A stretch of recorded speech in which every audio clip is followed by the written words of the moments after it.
বিচ্ছেদের বহু বছর পরে হঠাৎ করে কোনো এক চায়ের দোকানে নীল আর আরাধ্যার দেখা।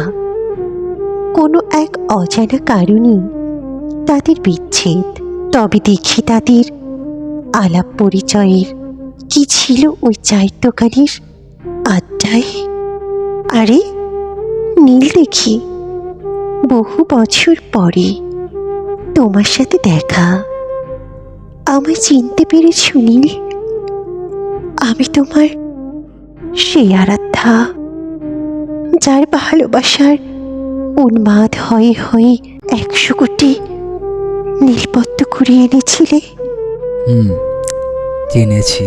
তো ভালো আছো নীল? তুমি আমাকে ছেড়ে যাওয়ার পরে আর কখনো নিজেকে ভালো রাখার চেষ্টা করিনি। আর কেউ কি ভালো রাখার জন্য আমাকে ছেড়ে গেছে? আমার উপরে এখনো অভিমান বুঝি? ছিল এক সময় যখন সে আমার ছিল। তোমার সেই পুরনো অভ্যাসটা আজও রয়ে গেছে দেখছি।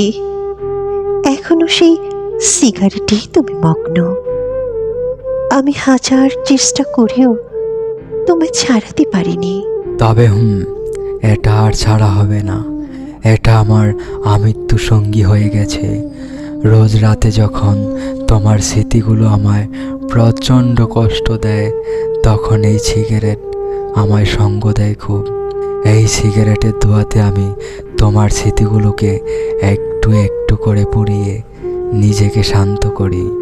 আমি চলে যাওয়ার পরে এখন কাকে ভালোবাসো? সময় পেলে আমার মতো কাকে সঙ্গ দাও? আমি তোমার মতো কারো সাথে ছলনা করতে পারবো না। আমি তোমাকে যে পরিমাণ ভালোবেসেছি, অন্য কাউকে তোমার মতো ভালোবাসতে পারবো না বলে বহু মায়াবতীকে আমি ফিরিয়ে দিয়েছি, আর নিঃসঙ্গতায় সমস্ত সুখ খুঁজে নিয়েছি। তবে তুমি যার জন্য আমাকে ছেড়ে গিয়েছ, তার সাথে অনেক ভালো আছো, তাই না? ভালো আছি কিনা জানি না, তবে তোমায় বড্ড মিস করি। তোমার কথা মনে হলে মনের অজান্তে হুটহাট চোখের কোণে জল নেমে আসে।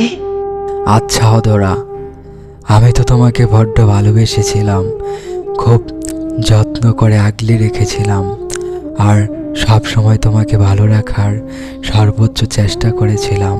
তবে আমার কি অপরাধ ছিল যার জন্য তুমি আমাকে ছেড়ে চলে গেলে, জানতে পারি? তোমার কোনো অপরাধ ছিল না। আমি তোমার অধিক ভালোবাসায় বড্ড অহংকারী হয়ে গিয়েছিলাম। তোমার সমস্ত ভালোবাসা আমার কাছে খুব সস্তা হয়ে গিয়েছিল। তাই আমি অন্তের মোহে পড়ে দামি ভালোবাসা খুঁজতে গিয়ে আমি তোমায় ঠকিয়েছি, আর আমার জীবনে সমস্ত সুখ হারিয়ে ফেলেছি। তবে জানো, কি বলো? আমি অধিক সুখের আশায় সেই কোটিপতি ছেলের হাত ধরেছি। সে আমায় আজ পর্যন্ত অবহেলা, অযত্ন, উপেক্ষা ছাড়া একটুও ভালোবাসেনি কখনো।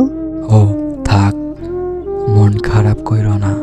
বিধাতা চায়নি বলেই হয়তো আজ আমরা এই বিষণ্ণ জীবনে আটকে আছি। তবে ভালো থেকো। হ্যাঁ, থাকার চেষ্টা করব। তবে তোমার সাথে আর কখনো দেখা হবে কিনা জানি না। এই বিদায় বেলায় সৃষ্টিকর্তার কাছে আমার একটা চাওয়া, পরের জন্মে যেন আমি তোমারই হই, তোমারই হই।